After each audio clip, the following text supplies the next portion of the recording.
हमारा 18 फरवरी वाला newspaper analysis start करते हैं। मैं रिपीट कर देता हूँ, अभी टिल 20 तक मैं एक दिन डिले कर रहा हूँ न्यूज़पेपर को, क्योंकि मुझे अर्ली मॉर्निंग कहीं जाना होता है कुछ दिनों के लिए। तो बाकी न्यूज़पेपर का कंटेंट सारा कवर हो रहा है, मिस नहीं कर रहे हम लोग किसी दिन भी। तो जैसे आज 19 है तो मैंने ये कल रिकॉर्ड कर लिया था शाम को, और 18 फरवरी का मैं आप लोगों को भी कवर करा रहा हूँ, ठीक है। फिर 20 के बाद मैं रिकवर कर दूंगा, एडजस्ट कर दूंगा सारा। अब ये जो 18 वाला था ना, इसमें कुछ खास न्यूज़ आई नहीं थी हमारे लिए, ठीक है। जैसे ये सुप्रीम कोर्ट ने अदानी केस में क्या कहा है, बीबीसी को लेकर के, ये सब तो मैं नहीं पढ़ना है। इसमें दो ही न्यूज़ थी। एक तो ये थी, NGT fines Delhi government 2232 crore for the poor waste management. ये हम लोग देखेंगे, इसमें एनजीटी के बारे में पूरा पढ़ेंगे, कुछ और केसेस जहाँ पर एनजीटी ने कुछ डिसीजंस लिए थे। और दूसरी जो न्यूज़ यहाँ पर थी ना, इसमें एडिटोरियल भी थे ना, जो वो भी नहीं थे। मैं आपको दिखा दूंगा एडिटोरियल भी एक बार। जैसे ये था going of the course MNREGA वाला, कल मैंने आप लोगों को मनरेगा का पूरा रिवाइज करा दिया था। Social security and the story of two budgets, not at all necessary to go, ठीक है, बजट में आना। Theology behind the Taliban misogyny, exam point of view से ये वो पढ़ लेना। जो सोशियोलॉजी इनका ऑप्शनल होगा ना, वो लोग एक बार देख लेना इस वाले आर्टिकल को, ठीक है। तो बहुत कम लोगों का होता है, सबका नहीं होता है, इसलिए मैं इसको स्किप कर रहा हूँ। एग्जीक्यूटिव यार्ड, पार्लियामेंट को एक फोरम होना चाहिए डिबेट एंड डिस्कशंस का। We have already done this. ये मोशन ऑफ थैंक्स वाला था, ये भी हम लोगों ने जस्ट अभी बिल्कुल रिसेंट में कवर किया है, इसलिए मैं अवॉइड कर रहा हूँ। बहुत पहले किया होता तो कोई दिक्कत नहीं होती। एक टॉपिक और था, ये अब सेंटर फोकस पे है G20 मीटिंग में, इसमें कुछ नहीं था एग्जाम पॉइंट ऑफ व्यू से। कहाँ गया, हाँ ये है important. Over 1000 pangolins poached and trafficked in India in the past 5 years। तो एनजीटी हो गया हमारा, और ये पेंगोलिन, ये दो हैं।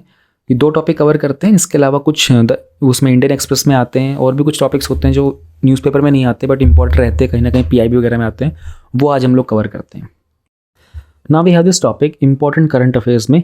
NGT fines Delhi government ₹2232 crore for the poor waste management. तो एनजीटी एक ट्रिब्यूनल है, एनवायरनमेंट को लेकर के, पढ़ेंगे इसके बारे में डिटेल में। तो इन्होंने एक पैनल बनाया था जो एलजी के द्वारा तो मॉनिटर कर रहे थे वेस्ट मैनेजमेंट को। इससे पहले भी ऐसा हुआ है, उन्होंने 900 करोड़ का फाइन लगाया था दिल्ली के ऊपर, और उसमें इन्होंने 3 करोड़ के वेस्ट का मिसमैनेजमेंट के लिए। अब आप फोटो देख रहे हो, उन्होंने कहा कि वेस्ट का मिसमैनेजमेंट हो रहा था, एंड जो डेटा प्रोवाइड किया था दिल्ली गवर्नमेंट के द्वारा वो भी इनकम्प्लीट था। तो एनजीटी ने इनके ऊपर इतना फाइन लगा दिया है। हमें यहाँ पर एनजीटी के बारे में जानना ज़रूरी है, ठीक है। दिल्ली गवर्नमेंट पे फाइन लगा रहे हैं वो हमारे लिए ज़रूरी नहीं, क्योंकि उसमें कुछ पॉलिटिकल मैटर भी है। इससे पहले 2018 में क्वेश्चन आया था, how is NGT different from the CPCB, ठीक है। NGT has been established by an act whereas CPCB has been created by the executive order of the government. NGT provides environmental justice and helps reduce the burden of litigation in the higher courts, whereas CPCB promotes cleanliness of streams and wells and aims to improve the quality of air in the country. तो which one is correct? It is 2 only correct. समझेंगे क्या NGT act से है, CPCB executive order से, सभी आगे समझते हुए चलेंगे हम लोग। NGT है क्या? ये एक स्पेशलाइज्ड बॉडी है जो कि 2010 के एक NGT एक्ट से बनाई गई थी। क्यों बनाई गई थी? हमारे एनवायरनमेंट को प्रोटेक्ट करने के लिए, हमारे फॉरेस्ट और नेचुरल रिसोर्स को प्रोटेक्ट करने के लिए बहुत सारे जो केसेस होते हैं ना, उनको एक साइड करके supreme court and high court को बर्डन ना करते हुए उन्होंने कहा कि एक ट्रिब्यूनल बना दो जो सिर्फ एनवायरनमेंट स्पेसिफिक केसेस से डील करेगा। तो इंडिया वर्ल्ड में 3rd कंट्री बन जाता है जिसने एक स्पेशलाइज्ड एनवायरमेंटल ट्रिब्यूनल बना दिया था। इससे पहले ऑस्ट्रेलिया और न्यूजीलैंड में ऐसा बनाया था। एनजीटी के लिए कंडीशन ये होती है कि जिस दिन उनके सामने केस फाइल किया जाता है ना, उसके विदिन 6 मंथ इनको वो पूरा तरीके से डिस्पोज करना होता है। अब एनजीटी के पास सिटिंग्स 5 जगह पे है, लेकिन न्यू दिल्ली जो है इसका प्रिंसिपल सिटिंग है। ये चीज़ें ना पूछ ली जाती हैं सिटिंग वगैरह को लेकर के भी। जैसे 2022 में टी बोर्ड का क्वेश्चन आया था ना, उसके हेडक्वार्टर्स को लेकर के, तो थोड़ा इसलिए ध्यान देते हुए चला करो। क्या स्ट्रक्चर है एनजीटी का? एनजीटी के अंदर चेयरपर्सन होते हैं, जुडिशियल मेंबर्स और एक्सपर्ट मेंबर्स होते हैं। तो 3 साल का टेन्योर होता है, या फिर 65 ईयर्स तक की एज तक का, दोनों में से जो भी हो जाए। And they are not eligible for reappointment. Chairperson को कौन अपॉइंट करेगा? सेंट्रल गवर्नमेंट करेगी। किसके साथ? चीफ जस्टिस ऑफ इंडिया के साथ कंसल्टेशन करने के बाद। एक सिलेक्शन कमेटी होती है जो बाकी सारे जुडिशियल और एक्सपर्ट मेंबर्स को अपॉइंट करती है। तो इसके अंदर एटलीस्ट 10 और 20 फुल टाइम जुडिशियल और एक्सपर्ट मेंबर्स होने चाहिए ट्रिब्यूनल के अंदर एटलीस्ट। अब जरा देखते हैं इनकी पावर क्या होती है। तो ये इस ट्रिब्यूनल के पास है सारे के सारे सिविल केसेस के अंदर जो भी एनवायरनमेंट स्पेसिफिक होते हैं ना, उन सबके जुरिस्डिक्शन की पावर होती है। तो उसमें एनवायरनमेंट को लेकर के कोई ना कोई लीगल राइट का वॉल्यूशन होना चाहिए। अभी क्या हुआ ना, 2 साल पहले अक्टूबर 2021 में सुप्रीम कोर्ट ने डिक्लेयर किया था कि एनजीटी की पोजीशन है बहुत यूनिक है। किस चीज़ के लिए? They have this suo motu power. Suo motu का मतलब होता है कि अगर इनको कहीं दिखाई देगा ना कंट्री के अंदर कि एनवायरनमेंट को कोई नुकसान हो रहा है, कोई पटिशन फाइल नहीं भी करेगा ना, तो एज पर सुप्रीम कोर्ट ने कहा कि एनजीटी खुद जा करके ठीक है ना, ऑन इट्स ओन मोशन उस पर एक्शन लेना स्टार्ट कर सकता है। तो since being a statutory adjudicatory body like the courts, apart from the original jurisdiction side of filing of an application, NGT के पास appellate jurisdiction भी होता है, ठीक है। तो ये कोर्ट की तरह अपील भी सुनता है। ट्रिब्यूनल का कोई अपना प्रोसीजर नहीं है, ठीक है, with respect to code of civil procedure को लेकर के, लेकिन नेचुरल जस्टिस के प्रिंसिपल को फॉलो करता है। जब इनको कोई फाइनल डिसीजन देना होता है ना, तो इसमें सस्टेनेबल डेवलपमेंट के प्रिंसिपल को भी इस्तेमाल किया जाता है, एंड प्रिकॉशनरी प्रिंसिपल, पॉलिटरी पे प्रिंसिपल, ये अलग अलग सिद्धांत होते हैं एनवायरनमेंट के। अब एनजीटी के ऑर्डर से लोग रिलीफ भी प्रोवाइड करवा सकते हैं, जिनको जो विक्टिम्स होते हैं उनको प्रोवाइड करवाना होता है। तो कोई एनवायरमेंटल डैमेज होता है तो प्रॉपर्टी के डैमेज का रेस्टिट्यूशन, एनवायरनमेंट के कारण किसी एरिया में कोई नुकसान होता है तो जो भी ट्रिब्यूनल को लगेगा उस तरीके से वो डिसीजन ले सकता है। अब इनका जो ऑर्डर वगैरह जो देते हैं ना, ये वो भी एक सिविल कोर्ट की डिग्री की तरह ही होता है, सिविल कोर्ट के अवार्ड की तरह होता है। फिर अगर कोई इनकी बातों को अवहेलना करता है, नॉन कंप्लायंस होता है, तो उसके मामले में पेनल्टी भी लगा सकते हैं, ठीक है। 3 साल तक की इम्प्रिजनमेंट हो सकती है, 10 करोड़ रुपए तक का फ़ाइन भी लगा सकते हैं, और दोनों चीज़ें, फ़ाइन एंड इम्प्रिजनमेंट तक। अगर इनके अगेंस्ट में अपील करनी होती है तो सुप्रीम कोर्ट में करनी होती है, लेकिन जिस दिन तक ये अवार्ड जाता है ना उसके विदिन 90 डेज़ करनी होती है। अब एनजीटी ने कुछ पर्टिकुलर केसेस से डील करता है, इसमें कौन से लॉज होते हैं ध्यान रखना होगा। वाटर एक्ट होता है, ठीक है, वाटर सेस एक्ट है, फॉरेस्ट एक्ट है, एयर एक्ट है हमारा, एनवायरनमेंट एक्ट है, पब्लिक लाइबिलिटी एक्ट है, बायोलॉजिकल डाइवर्सिटी एक्ट है। ध्यान देना इसके अंदर ना वाइल्ड लाइफ प्रोटेक्शन एक्ट 1972 नहीं है, ठीक है। अगर इसमें एक एक्सेप्शनल चीज़ बनेगी ना, जैसे इसमें फॉरेस्ट राइट एक्ट नहीं है हमारा, ठीक है, 2006 वाला भी। और लेकिन अगर ऊपर हम लोग देखते हैं जो डेफिनेशन थी उसमें था कि फॉरेस्ट एंड उसके नेचुरल रिसोर्सेज का कंजर्वेशन भी, ठीक है। तो फॉरेस्ट राइट जो एक्ट है ना हमारा, वो 2006 वाला, वैसे तो वो फॉरेस्ट के राइट्स जो वहाँ पे ड्वेलर्स होते हैं उनके लिए होता है, लेकिन उसमें भी कंजर्वेशन की बात तो की जाती है। तो छोटे छोटे पॉइंट्स इनको ध्यान रखना। स्ट्रेंथ क्या होती है, ओवर द ईयर्स ही काफ़ी क्रिटिकल प्लेयर की तरह इसने रोल प्ले किया था एनवायरनमेंट के रेगुलेशन में, एंड उसमें एनवायरमेंटल जूरिस्प्रूडेंस को लेकर के बहुत सारा इवोल्यूशन भी हुआ था, है ना। ये एक एडीआर की तरह काम करता है, ऑल्टरनेटिव डिस्प्यूट रेजोल्यूशन में। बहुत सारे जो बड़े कोर्ट्स के पास एनवायरनमेंट के मैटर के बहुत सारे लिटिगेशन का बर्डन था ना, उसको कम किया है। एनजीटी में फॉर्मेलिटी कंपैरेटिवली कम है, खर्चा भी कम होता है, और थोड़ा बहुत फास्ट तरीका है एनवायरनमेंट के डिस्प्यूट्स को सॉल्व करने का, और एनवायरनमेंट में होने वाले डैमेज को प्रिवेंट करने में मदद करता है। चेयरपर्सन और जो मेंबर्स होते हैं ना, ये रीअपॉइंटमेंट के लिए एलिजिबल नहीं होते हैं, तो बहुत आराम से अपना जजमेंट डिलीवर कर सकते हैं इंडिपेंडेंटली। एनजीटी काफ़ी इंस्ट्रूमेंटल रहा है हमारे EIA को स्ट्रिक्टली ऑब्जर्व करने में। जो एनवायरमेंटल इम्पैक्ट असेसमेंट होता है ना, 2020 में EIA को अपडेट किया गया था, यानी कि जब कोई आपको प्रोजेक्ट लगाना होता है, कोई फैक्ट्री, इंडस्ट्री, बिजनेस, तो उसका एनवायरनमेंट पे क्या इंपैक्ट पड़ेगा उसको लेकर के ना एक असेसमेंट करना होता है। गवर्नमेंट के कुछ गाइडलाइंस होते हैं, तो उसको इम्प्लीमेंट करवाना पड़ता है। इसको लेकर के एनजीटी ने बहुत बड़ा रोल प्ले किया है। चैलेंजेस क्या रहे हैं, 2 इंपॉर्टेंट एक्ट हैं, एक तो हमारा वाइल्ड लाइफ प्रोटेक्शन एक्ट है, दूसरा हमारा फॉरेस्ट राइट एक्ट है 2006। इनको एनजीटी की जुरिस्डिक्शन से बाहर रखा गया है, ऑलराइट। एनजीटी के डिसीजंस को बहुत बार चैलेंज किया जाता है हाई कोर्ट के अंदर अंडर आर्टिकल 226, एंड क्योंकि ये एनजीटी एक स्टैट्यूटरी बॉडी है और हाई कोर्ट जो कॉन्स्टिट्यूशनल बॉडी है, इनके डिसीजन को बहुत बार क्रिटिसाइज भी किया जाता है, ठीक है, क्योंकि उन ये कहते हैं कि ये एनवायरनमेंट के प्रोटेक्शन के मामले में ना इकोनॉमिक ग्रोथ को, डेवलपमेंट को रोकते हैं। फिर जब हम कंपेंसेशन दिलवाना होता है ना, किसी को मुआवजा वगैरह दिलाना होता है, तो उसमें क्रिटिसिज्म ये मिलता है कि इनके पास ना कोई फॉर्मूला बेस्ड मैकेनिज्म नहीं है, अपनी मर्जी से दे रहे होते हैं, और गवर्नमेंट के जो स्टेक होल्डर्स होते हैं ना, वो इनके डिसीजन को फुल्ली कंप्लाई भी नहीं करते हैं, ऑलराइट। इनके पास ह्यूमन और फाइनेंशियल रिसोर्सेज की कमी रहती है, इसलिए केसेस की पेंडेंसी भी बढ़ जाती है। जो जस्टिस डिलीवरी का मैकेनिज्म होता है ना, उसमें बहुत बार limited number of regional bench की वजह से इनके पास प्रेशर बन जाता है, ज़्यादा काम होता है। कुछ इंपॉर्टेंट जजमेंट्स भी हैं एनजीटी के सक्सेसफुल, जैसे 2012 में जो POCSO south Korean steel maker company थी, उनका एक MOU था उड़ीसा गवर्नमेंट के साथ। ही बहुत पॉपुलर केस था पॉक्सो वाला, तो एनजीटी ने इसको सस्पेंड कर दिया था, एंड उसमें लोकल कम्युनिटीज़ के फेवर में उन्होंने डिसीजन दिया था। सारे याद मत करना, मेंस में आंसर राइटिंग के लिए ना 2 याद कर लेना कोई भी, एक तो पॉक्सो बहुत जरूरी याद करना, ठीक है। और ये भी याद कर सकते हो 2015 में ना एनजीटी ने ऑर्डर किया था कि जो भी डीजल व्हीकल्स होंगे ना 10 साल से ज़्यादा पुराने, उनको दिल्ली के अंदर NCR में अप्लाई मतलब अलाउ नहीं किया जाएगा। तो बाकी आप अपने हिसाब से पढ़ सकते हो, लेकिन मैं कहूँगा कि 2 थोड़े से पॉपुलर हैं, ऑलराइट, इनको आप याद कर सकते हो। तो ये था हमारा कुछ एनजीटी के बारे में कंटेंट। ये ज़रूरी है क्योंकि अभी जो उन्होंने फ़ाइन लगाया है ना, बहुत बड़ा फ़ाइन है, और दिल्ली गवर्नमेंट के सॉलिड वेस्ट मैनेजमेंट को लगाया था कि दिल्ली के अंदर NCR में सॉलिड वेस्ट जो होता है, भी आप देखो दिल्ली हमारी कैपिटल है, उसमें ऐसा कुछ होगा, कूड़ा गिरेगा तो सुंदरता का भी नुकसान है, हाइजीन का भी इश्यूज़ है, और होना तो चाहिए ना, मतलब फ़ाइन से क्या होगा, फ़ाइन में एक चीज़ और भी होती है, टैक्स पेयर का जो मनी होता है ना वही जाता है फ़ाइन से फिर, ठीक है। अब उसका क्या करती है गवर्नमेंट, तो ये जो आर्टिकल, ये जो न्यूज़ में आया था उसमें ये भी लिखा था, जो बीजेपी वाले थे उन्होंने ये भी कहा था कि ये काम क्यों नहीं करते आप लोग, इस तरह के जो फ़ाइन होते हैं ना वो रादर देन गवर्नमेंट की जगह दिल्ली गवर्नमेंट से ना लेकर के दिल्ली की रूलिंग पार्टी से लिया जाए ना, क्योंकि अगर गवर्नमेंट से आप लोगे तो टैक्स पेयर का मनी होगा वो जाएगा फिर। तो खैर ये एलिगेशंस होते हैं, सभी पार्टी एक दूसरे पे लगा रही होती हैं। यहाँ पर बीजेपी होती तो कांग्रेस लगाती, कांग्रेस होती तो कोई दूसरी पार्टी को लगाती, चलता रहता है ये सब। पर आपको एनजीटी के बारे में समझना है, वो एग्जाम के लिए इंपॉर्टेंट है, मेंस में कभी भी आ सकता है एनजीटी वाला, ठीक है, तो कुछ भी स्किप मत करना। Now we have this topic, over 1000 pangolins poached and trafficked in India in the past 5 years। तो ये है पेंगोलिन, कुछ इस तरीके से दिखाई देता है, और ये फ़ोटो कान्हा रिजर्व की है मध्य प्रदेश से। 18 फ़रवरी को वर्ल्ड पेंगोलिन डे सेलिब्रेट किया जाता है।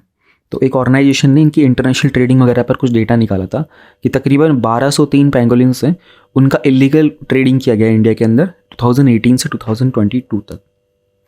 और एक एनालिसिस किया गया था इलीगल पेंगोलिन की ट्रेड के इंडिया में बाय ट्रैफिक 2018 के अंदर, उसमें रिपोर्ट किया गया था कि 2009 से 2017 तक ऑलमोस्ट 6000 पेंगोलिन्स की ट्रेडिंग की गई थी। तो इसके बारे में जान लेते हैं। पेंगोलिन क्या होता है, इसको हम स्केली एंट ईटर मैमल भी बोलते हैं, तो मैमल ध्यान रखना, ऑलराइट। इनके लार्ज प्रोटेक्टिव कैरेटिन स्केल्स होते हैं जो इनकी स्किन को कवर करके रखते हैं, ये सब स्केल्स जो होते हैं। एंट ईटर होता है, ये जो चींटिया होता है ना उसको खाता है, और ये एकमात्र ऐसा मैमल है जो इस फीचर के साथ होता है। अपने आप को डिफेंड करने के लिए इन स्केल्स का इस्तेमाल करता है। ये आई थिंक प्रीलिम्स में आया था 2020 या 21 में क्वेश्चन इस तरीके से। And by rolling into a ball. Insectivore pangolins है, ये नॉक्टर्नल होते हैं, नॉक्टर्नल मतलब जो रात को जाग सकते हैं, और इनकी डाइट में मोस्टली एंड्स और टर्माइट्स, दीमक और चींटियाँ जो होते हैं ना उन्हीं को खाते हैं। इनकी टंग भी काफ़ी लंबी होती है। इस तरह के फीचर्स ना पढ़ने पड़ते हैं वो एनिमल जो न्यूज़ में होते हैं। अब ये न्यूज़ में आया है, इंडिया के स्पेसिफिक बात की जा रही है वर्ल्ड पेंगोलिन डे पर, तो इसकी इंपॉर्टेंस इसलिए बन जाती है। तो पेंगोलिन की जो 8 स्पीशीज़ है ना उसमें से इंडियन पेंगोलिन जो है, चाइनीज़ पेंगोलिन है, ये 2 मिल जाते हैं हमें इंडिया में। डिफरेंस क्या होता है, इंडियन पेंगोलिन जो होता है ना वो लार्ज एंट ईटर होता है, उसमें 11 से 13 रोज होते हैं, और terminal scale is also present on the lower side of the tail Indian pangolin में, जो कि चाइनीज़ पेंगोलिन में नहीं होता। इंडिया में कहाँ कहाँ पाया जाता है ये एक्सेप्ट द एरिड रीजन, उसके अलावा हाई हिमालयाज़ में, नॉर्थ मतलब एक्सेप्ट द एरिड हिमालयाज़ और नॉर्थ ईस्ट में ये बहुत वाइडली डिस्ट्रीब्यूटेड है इंडिया में। इसके अलावा बांग्लादेश में, पाकिस्तान, नेपाल, श्रीलंका, हमारे आस पड़ोस में भी ये पाया जाता है। चाइना वाला जो होगा वो हिमालयन फुटहिल्स में मिलेगा, eastern Nepal, Bhutan, north east northern India, north east Bangladesh, through the southern China. Threats क्या होते हैं, नुकसान क्या, मतलब इनकी जान को खतरा क्या होता है। इनको जनरली एक प्रोटीन के सोर्स के लिए भी इस्तेमाल किया जाता है, और इनको ट्रेडिशनल मेडिसिन में भी इस्तेमाल करते हैं। इसके अलावा मीट के लिए भी इनको इंटरनेशनल ट्रेडिंग की जाती है, और इसे कहते हैं कि वर्ल्ड का मोस्ट ट्रैफिक मैमल भी है ये। इसलिए यूपीएससी ने आई थिंक 2-3 बार ये पूछा जा चुका है, ऑप्शन वगैरह में आया हुआ है पहले ही। कंजर्वेशन स्टेटस क्या है, हमारा जो वाइल्ड लाइफ प्रोटेक्शन एक्ट है उसके शेड्यूल 1 में है ये। IUCN के रेड लिस्ट में एंडेंजर्ड है। चाइनीज़ पेंगोलिन वहाँ पर क्रिटिकली एंडेंजर्ड है, और साइट्स में अपेंडिक्स 1 में। साइट्स का कंजर्वेशन स्टेटस इतना इंपॉर्टेंट नहीं होता है, IUCN का और WPA का ज़्यादा इंपॉर्टेंट होता है। तो टॉपिक छोटा सा था, लेकिन ये न्यूज़ की इंपॉर्टेंस बहुत ज़्यादा है। एंड बस इतना ही जानना काफ़ी जितना इसमें गिवन है, इसी से अगर जो क्वेश्चन होना होगा वो हो जाएगा। Now we have this topic, possible landing sites for the Chandrayaan 3। तो हमारी जो इंडियन स्पेस रिसर्च ऑर्गेनाइजेशन है उसने 3 पॉसिबल कोऑर्डिनेट्स के ऊपर बात की है हमारे चंद्रयान 3 के लिए, which is our 3rd lunar mission, जो कि 2023 के एंड में लॉन्च किया जाएगा। अब उन्होंने कुछ नाम रखे हैं इसके, मेंजियस, यू, बोगोस्लॉव्स्की, एम क्रिएटर्स, ये आपको बिल्कुल भी याद नहीं रखने हैं, ठीक है। मून का जो सदर्न पोल रीजन है ना वो हमारे पर्टिकुलर इंटरेस्ट का है साइंटिस्ट के लिए, क्योंकि वहाँ पर पॉसिबिलिटी है कि हमें वाटर आइस मिल जाएगा। हमारा लूनर एक्सप्लोरेशन प्रोग्राम है, ये हमारी सीरीज है इसरो की चंद्रयान प्रोग्राम की, उसका 3rd पोर्शन है ये। एक्चुअल में हमें ये साइट्स के नाम याद नहीं रखने हैं, ठीक है, हमें सिर्फ ये समझना था, हल्का से एक बार रिवाइज हो जाए कि हमारे कौन से मिशन ऑलरेडी आ चुके हैं और फ्यूचर में और कौन से मिशन आएंगे, इसलिए मैंने इस टॉपिक को यहाँ पे रखा है। 2008 में हम लोगों ने चंद्रयान 1 लॉन्च किया था, हमने उसको सिर्फ लूनर की ऑर्बिट में रखा था, कोई लैंडिंग वगैरह कुछ नहीं करवाई थी। चंद्रयान 2 में हमने उसको सक्सेसफुली लूनर के ऑर्बिट में 2019 में एंटर किया था, लेकिन जो लैंडर था, जो हमारा चांद के ऊपर जो लैंड करने वाला था, वो क्रैश लैंड हो गया था मून की सर्विस पे। सब लोगों ने देखा होगा ये, doctor K Sivan was the director that time पे, और वो लाइव सेशन भी था, प्रधानमंत्री was also present there moon के सरफेस पे, क्योंकि वो अपनी ट्रेजेक्टरी से थोड़ा सा डिविएट हो गया था।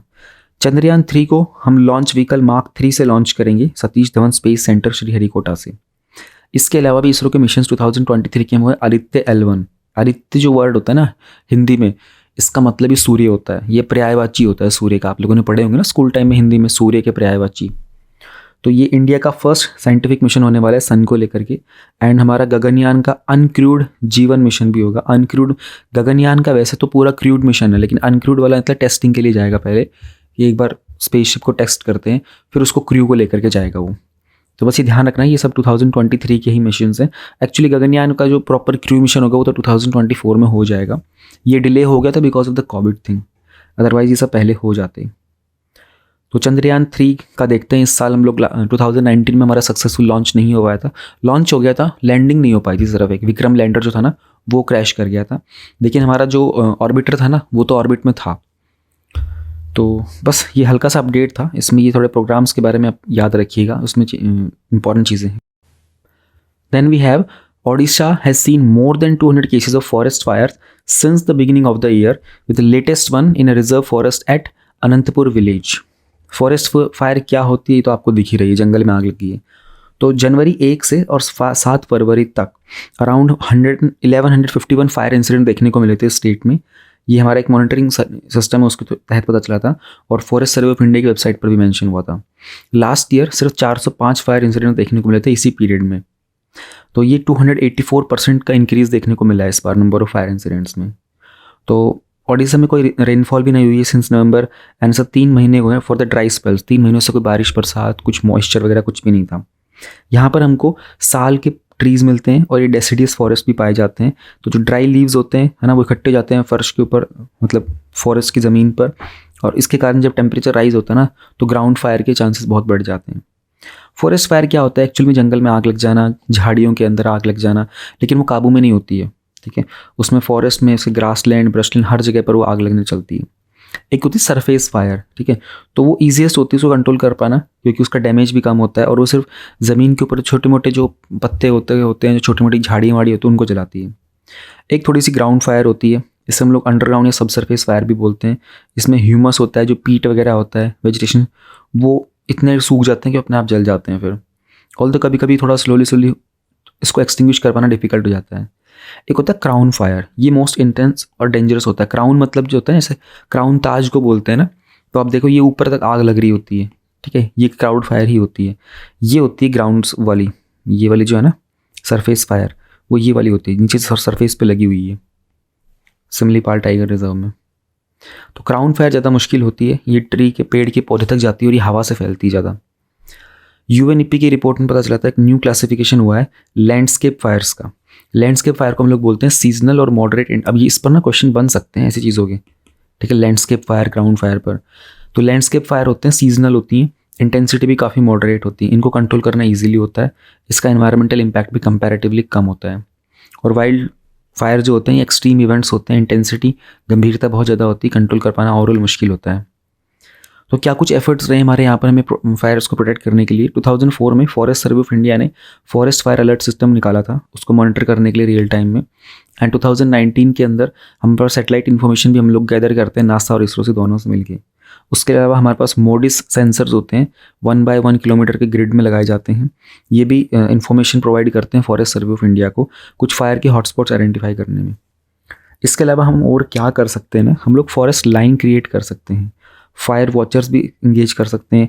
कुछ जगह पर कलेक्टिवली हम लोग जंपिंग वाटर स्टोरेज स्ट्रक्चर्स बना सकते हैं। एंड फॉरेस्ट का जो इंफ्रास्ट्रक्चर है उसको और बेहतर किया जा सकता है। फायर फाइटिंग के ज़्यादा इक्विपमेंट लाए जा सकते हैं, खासकर जैसे ओडिशा के जंगलों में लास्ट ईयर भी हुआ, इस बार भी हुआ, तो उनके आसपास ये चीज़ें ज़्यादा की जा सकती है। हाई रिस्क एरियाज़ के अंदर सॉइल और मॉइस्चर का कंजर्वेशन बहुत ज़रूरी होता है। आसपास के विलेजेस कम्युनिटीज़ को अवेयर कर पाना इस बारे में, ताकि अगर जस्ट इन केस ऐसा कोई इंसिडेंट होता है then how can we protect them. So this was about Odisha forest fires. Ethics के previous year questions analysis start करते हैं। हम लोगों ने क्वेश्चन नंबर 7 तक कंप्लीट कर लिया है। आज हम लोग क्वेश्चन नंबर 8, 9 और 10 करेंगे। 9 और 10 में हमारे पास केस स्टडीज़ हैं, वो भी हम लोग स्टार्ट कर देंगे आज से ही। तो चलते हैं क्वेश्चन नंबर 8 पर। क्वेश्चन नंबर 8 हमारे पास है, Discipline generally implies following order and subordination. However, it may be counterproductive for the organization. इस बात को डिस्कस करना है। अभी जो क्वेश्चन जब आया था ना, जिस साल ही आया था, तो कुछ लोगों को ना बहुत कन्फ्यूजन हुई थी इसको एग्जाम में कौन से सिलेबस के कौन से पॉइंट से मैच करना है। तो वही समझने की कोशिश करेंगे कहाँ से आया था। तो सिलेबस में जो आपका जो टॉपिक है ना एप्टीट्यूड, जो कि यूपीएससी ने दिया है पीडीएफ में, उसमें aptitude and foundation values of civil services, ये वहाँ से आया था। उसमें एक सब सेक्शन बनता है वेबर ऑन गुड ब्यूरोक्रेट। अब वेबर के बारे में तो हम लोग पहले पढ़ भी चुके हैं, ब्यूरोक्रेसी को लेकर के उन्होंने काफ़ी कुछ बताया था। तो वहीं से चलते हैं इसमें पॉइंट निकालने की काउंटर प्रोडक्टिव क्या चीज़ें हो सकती हैं ऑर्गेनाइजेशन के लिए, उसको भी समझेंगे। तो फॉर वेबर, अब सिंस एक थिंकर की बात की जा रही है तो उसके नाम को लिख करके उसे बॉक्स में डालना, एग्जामिनर के अट्रैक्शन, एग्जाम के मतलब एग्जामिनर को ये बताना कि देखो भाई मैंने कुछ लिखा है इसे मिस मत करना, ये बहुत काम आता है। For Weber, the ethical attributes of good bureaucrat are strict adherence to procedure. अब किसी ने 2016 का क्वेश्चन किया होगा ना पेपर, तो हम लोगों ने काफ़ी कुछ वहाँ ऐसा सिमिलर सा कंटेंट लिखा था। Commitment to the purposes of the office, subordinating one's self to the dictates of procedural decision making, ये 3 उन्होंने क्वालिटीज़ बताई थी। Hence following orders, subordination and the procedure is virtuous and it brings discipline. क्योंकि question में discipline की बात की जा रही थी ना, देखो अब डिसिप्लिन को भी बॉक्स में डाल सकते थे क्योंकि वो मेजर कीवर्ड है, पहला कीवर्ड है। It brings order in functioning, clarity and the unity of purpose. फिर उन्होंने बात की थी काउंटर प्रोडक्टिव फॉर ऑर्गेनाइजेशन, तो वो देखते हैं। It ensures only upward accountability in which the organization is accountable up the organizational chain and not downward accountability. ठीक है। It may cause hindrance to the interpersonal skills and communication leading to poor leadership. Suppress the innovation and out of the box solutions. आप समझ पा रहे हैं ना, bureaucracy को भी बहुत बार कंजर्वेटिव बोला जाता है, काउंटर प्रोडक्टिव बोला जाता है, वो यही सब पॉइंट्स बताए जा रहे हैं। It may lower the moral and motivation of organization. It may lead to following of efficient or unethical orders and fan issues like nepotism, corruption, etc., which decrease organizational efficiency, transparency, accountability, etc. Then हम लोगों ने उसी चीज़ का flow chart बनाया। Organisation leadership, CEO और government, अगर downward accountability होती है तो ऑर्गेनाइजेशन स्टाफ, ब्यूरोक्रेसी, बेसिकली जब नीचे की तरफ जिम्मेदारी दी जाती है ना उसे डाउनवर्ड अकाउंटेबिलिटी बोलते हैं।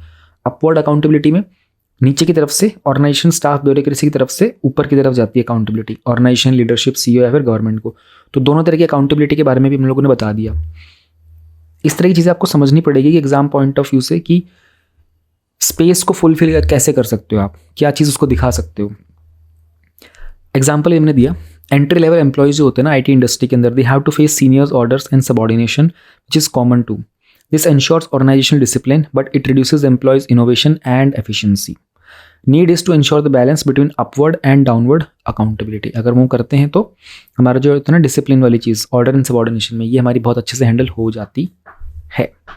तो सिंपल क्वेश्चन था, बट जब ये देखोगे ना अगर आप लोग इस क्वेश्चन के बारे में, तो लोगों को दिक्कत हुई थी स्टार्टिंग में समझने में कि यार ये ऑर्गेनाइजेशन के हिसाब से हम लोग कहाँ करेंगे। तो एक्चुअल में ब्यूरोक्रेसी का ही क्वेश्चन था, ये अकाउंटेबिलिटी का था, अपवर्ड एंड डाउनवर्ड का।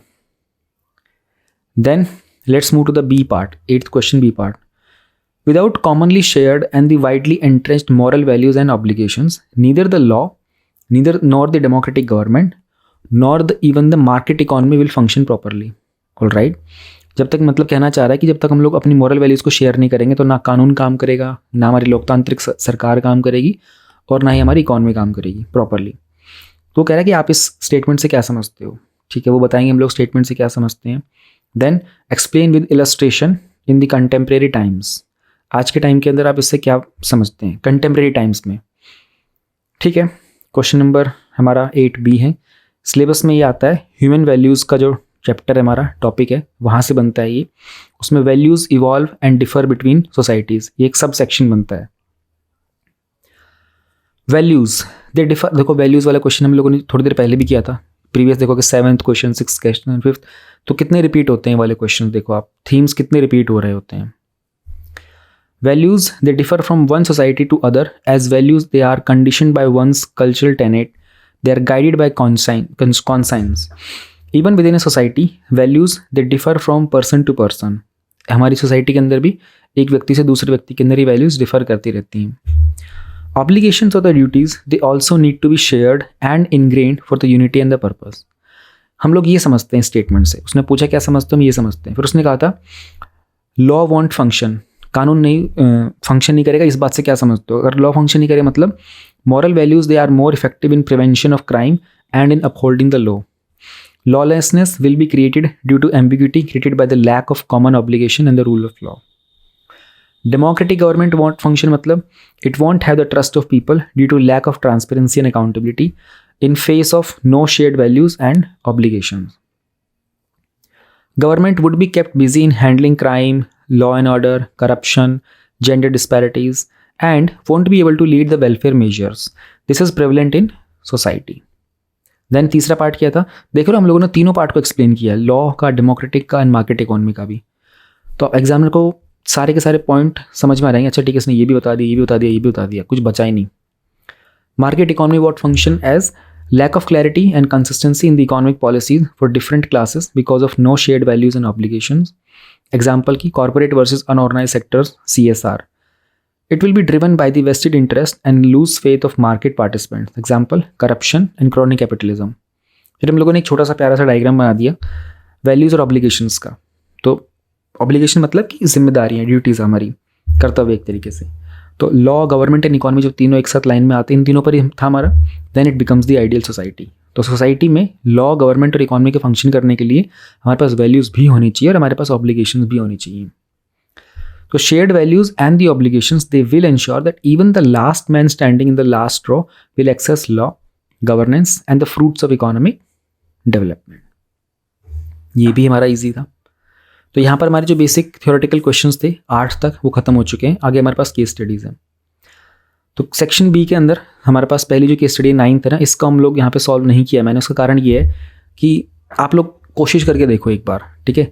2014 का GS4 का पेपर खोलो, उसमें केस 2 को आप पढ़ो, ऑलमोस्ट सेम है इसी केस स्टडी के बेसिस के ऊपर, ठीक है. तो मैंने यहाँ पर इस वाले को सॉल्व नहीं किया आप लोगों के लिए, दिखाने के लिए भी कि चलो ठीक है, इस बहाने से आपको थोड़ा एफर्ट करना पड़ेगा, जाना पड़ेगा वापस 2014 वाले क्वेश्चन पे, अदरवाइज आलस आ जाएगा आपको. पर हम क्वेश्चन पढ़ेंगे. वो कहना चाह रहा है, you are honest and the responsible civil servant. Okay, you often observe the following, that is 4 चीज़ें आप ऑब्जर्व करते हो. There is a general perception that by adhering to the ethical conduct one may face difficulties for oneself and cause problems for the family, whereas unfair practices may help to reach the career goals. आपने अक्सर ये चीज़ देखी है कि यार गलत तरीकों के फायदे से ना अपने गोल्स तो अचीव हो जाते हैं, जल्दी भी हो जाते हैं ना, जैसे करप्शन ही हो गया एक तरीके से, है ना. और हमने कहा कि जब एथिकल तरीके से, नैतिक तरीके से हमको जीवन को जीना होता है, अपने कंडक्ट को मेंटेन करना होता है ना, तो बहुत प्रॉब्लम्स भी आती हैं. सेकेंड, आपने ऑब्जर्व किया as an responsible civil servant, the number of people adopting unfair means is large. A small minority have a penchant towards ethical means. It makes no difference. यार बहुत कम लोग हैं, ठीक है, जो सही काम करना चाहते हैं, सार्थक जीवन जीना चाहते हैं, और जो लोग गलत जीवन जीना चाहते हैं ना, वो उनके काउंट भी बहुत ज़्यादा है. तो कुछ डिफरेंस बनता ही नहीं, जो अच्छे लोग वो हैं इतने कम. ये आपका ऑब्जर्वेशन, वैसे रियल लाइफ में ये ऑब्जर्वेशन बिल्कुल उल्टा है. Sticking to the ethical means is detrimental to the larger development goals. ठीक है. While one may not involve oneself in the large unethical practices, given and accepting small gifts make the system more efficient.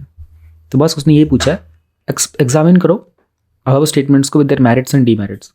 अब आप ये question खोलोगे ना, आपको दिखाई देगा एग्जाम में क्वेश्चन बिल्कुल सेम टू सेम था, मिलता जुलता एकदम. ओके, तो ये तो हम लोग कवर नहीं कर रहे हैं, कारण ये कि आप इसी बहाने प्रीवियस ईयर क्वेश्चन देखोगे, बट हम ये वाला क्वेश्चन कवर करेंगे. कहना चाहता है क्वेश्चन नंबर 10 हमारी केस स्टडीज नंबर 2 है. You are aspiring to become an IAS officer and you have clear various stages and now you have been selected for the personal interview. ठीक है, prelims हो गया, मेंस हो गया, now you are going for the personal interview. On the day of interview, on the way to the venue, you saw an accident where a mother and a child who happen to be your relatives there were badly injured. आप interview देने जा रहे थे, ये बहुत ही common वो है case study. ये मतलब सभी कोचिंग इंस्टीट्यूट वाले भी आप लोगों को करवाते होंगे प्रैक्टिस में, कि आप इंटरव्यू देने जा रहे थे, फिर आपने देखा किसी का एक्सीडेंट हुआ और आपको देख के पता चला ये तो मेरे रिश्तेदार हैं. उनको इमीडिएट हेल्प की रिक्वायरमेंट थी. अब वो पूछ रहे कि आप क्या करोगे इस सिचुएशन में, जस्टिफाई करो अपने एक्शन को, जो भी आप एक्शन लोगे उसको जस्टिफाई करो. सी, ये जो पॉइंट है ना, जस्टिफाई योर एक्शन, इसका मतलब अब 2 तरह की बातें बनेंगी. एक तो आप उनकी मदद करो, ठीक है, आपका इंटरव्यू मिस होने के चांसेस ज़्यादा हैं. एक होता है कि आप उनकी मदद ना करो. दोनों ही चीज़ें ठीक है, पता है, दोनों में से कुछ गलत नहीं है, लेकिन उसने कहा ना जस्टिफाई. अगर आप उनकी मदद ना करके ना अपने इंटरव्यू में जाओगे, अगर आपने उसको जस्टिफाई कर दिया ना, तो वो भी ठीक रहेगा, एग्जामिनर उसको गलत नहीं मानेगा. लेकिन एक इंसानियत के तौर पर अगर एग्जामिनर ने आपका एग्जाम में आपका आंसर चेक करने की कोशिश की तो लगेगा यार ये कठोर दिल वाला इंसान है, ठीक है। तो ये बात आपको समझनी पड़ेगी एग्जाम में क्वेश्चन लिख लिख करके, कि एक चीज़ हो सकती है कि मैं लॉजिकली उसको जस्टिफाई तो कर दूँ, और दूसरा ये भी हो सकता है कि यार इंसानियत के तौर पर अगर एग्जामिनर ने मेरे नंबर काट दिए तो ये आपके लिए एक रियल लाइफ डायलेमा भी बन गया है, ठीक है। पढ़ के सॉल्व करने की कोशिश करते हैं। तो यहाँ पर हमारे पास केस स्टडी में स्टेक होल्डर्स कौन कौन है, मैं जो कि एक एस्पिरेंट है, यूपीएससी है, हॉस्पिटल है, मेरे रिलेटिव्स हैं, पुलिस भी है।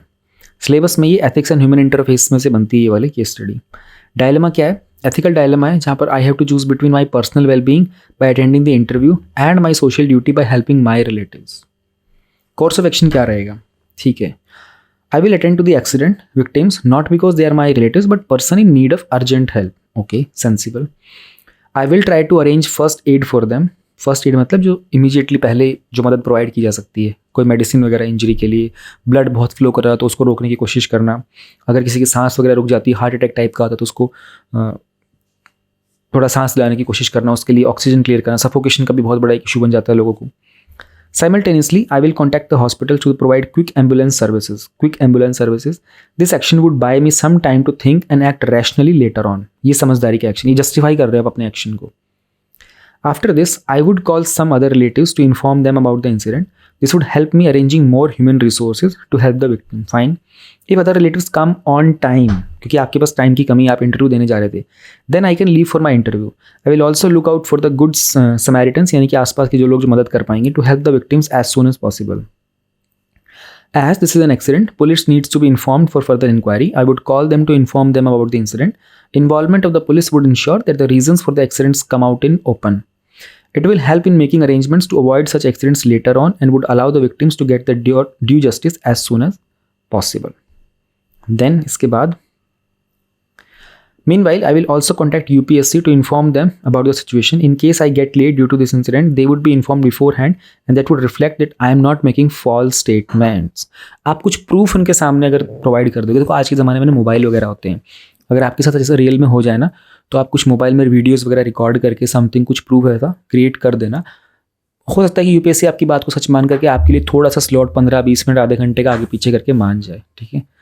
तो अब ज़माना ठीक है, टेक्नोलॉजी है तो उसका इस्तेमाल कर सकते हो, और ऐसा नहीं कि आप पहुँचे लेट कि नहीं मेरा ये होगा, फिर वो प्रूफ देने फिर कि नहीं आप सर देख लो हाँ FIR हुई है, फलाना ये हुआ है, वो सब इतने पंगे में पड़ेंगे नहीं, उनके पास इतना टाइम नहीं है। क्योंकि सुप्रीम कोर्ट ने बोल रखा है कि ऑर्गेनाइजेशन इन मैटर्स में नहीं पड़ेंगी।